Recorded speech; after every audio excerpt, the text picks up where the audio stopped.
रिया, दो दोस्त एक रात पुराने और खंडहर जैसे अस्पताल में घुसने का फैसला करते हैं। अस्पताल के दरवाजे के पास खड़े होते हुए दोनों को अंदर का माहौल अजीब और डरावना महसूस होता है, लेकिन साहसिकता के चलते वे अंदर कदम रखते हैं। जैसे ही वे अस्पताल की संकरी गलियों में कदम रखते हैं, चारों ओर सन्नाटा और अजीब सी ठंडक पड़ जाती है।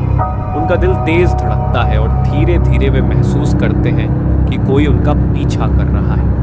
अचानक एक धुंधली आकृति दूर से दिखाई देती है, लेकिन जैसे ही वे करीब जाते हैं वह गायब हो जाती है।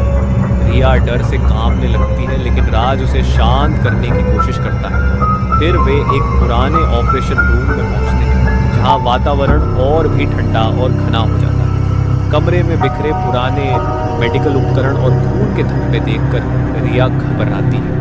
तभी एक गहरी घुटी हुई आवाज सुनाई देती है, यहाँ से चले जाओ। वे जैसे ही कमरे से बाहर जाने की कोशिश करते हैं, अचानक दरवाजा खुद ब खुद बंद हो जाता है। राज और रिया बुरी तरह से घबराकर दरवाजा खोलने की कोशिश करते हैं, लेकिन वह दरवाजा अटक रहता है।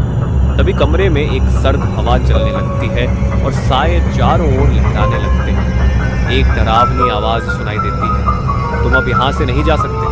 राज और रिया दोनों अब पूरी तरह से डर चुके होते हैं और तभी कमरे में एक भूतिया आकृति उभरती है। उसकी आंखें खोखली और चेहरा खौफनाक होता है।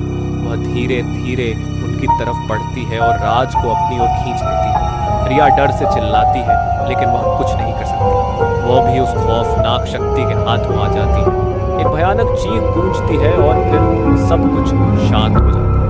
अगली सुबह अस्पताल के बाहर खड़ा होकर पुलिस देखती है कि अस्पताल में सब कुछ वैसा का वैसा है, लेकिन राज और रिया का कोई अता पता नहीं होता। तभी अस्पताल का दरवाजा फिर से खुलता है और अंदर से किसी और के कदमों की आवाज आती है, जैसे यह भयावह चक्र कभी खत्म नहीं होने